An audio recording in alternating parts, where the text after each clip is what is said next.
প্রকৃতির কারণে আসামের ঝাটিঙ্গা এলাকায় যে রেল যোগাযোগ ব্যবস্থা সেখানে ব্যাহত ঘটেছে, তাতে ত্রিপুরায় প্রতিনিয়ত যে বিভিন্ন পণ্য সামগ্রী এবং পেট্রোল ডিজেল যে যাতায়াত করে তাতে একটা বিশাল ব্যাঘাত ঘটেছে। এবং তার জন্য আমরা দেখতে পাচ্ছি যে ত্রিপুরা রাজ্যে বিভিন্ন পেট্রোল পাম্পগুলোতে একটা বিশাল চাহিদা এবং একটা জনমানুষের মধ্যে একটা কনফিউশন বা বিভ্রান্তি তৈরি হয়েছে।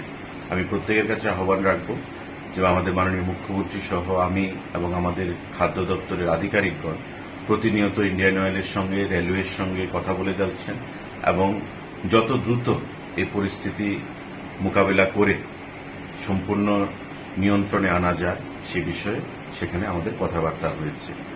আর কিছুদিনের মধ্যে আমরা আশা করছি এই যে আমাদের যে পেট্রোল এবং ডিজেলের যে সাপ্লাই তাতে যে ব্যাঘাত ঘটেছে সেটা একটা সুরাহা হবে এবং পুনরায় আগের মতো আগরতলার বা ত্রিপুরা রাজ্যের বিভিন্ন পেট্রোল পাম্পগুলোতে পেট্রোল এবং ডিজেল সরবরাহ নিয়মিত করা হবে। আপনারা ধৈর্য রাখবেন, ভরসা রাখবেন।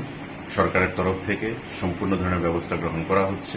মাননীয় মুখ্যমন্ত্রীও কেন্দ্রীয় রেলমন্ত্রীর সাথে কথা বলেছেন যাতে খুব তাড়াতাড়ি এই রেল পরিষেবা সুন্দর করা যায় এবং আমিও ব্যক্তিগতভাবে সমস্ত জিনিসের উপর নজর রেখে আধিকারিকদেরকে সঙ্গে নিয়ে যাতে পরিস্থিতি নিয়ন্ত্রণে আনা যায় তার ব্যবস্থা করেছি।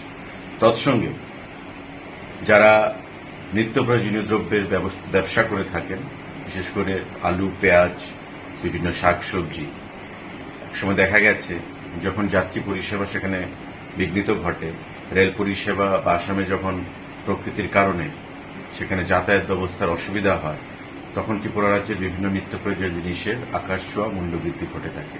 আমি প্রত্যেকের কাছে আহ্বান রাখব যে ব্যবস্থা থেকে বিরত থাকবে, যাতে মানুষের নিত্য প্রয়োজনীয় দ্রব্য সামগ্রী কেনাকাটি করতে গিয়ে কোনো ধরনের অসুবিধার মধ্যে পড়তে না হয়।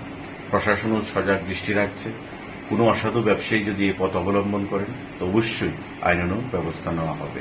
সেই দৃষ্টিতে আপনারা মাথায় রেখে সেদিকে কাজ করে চলবেন। নমস্কার।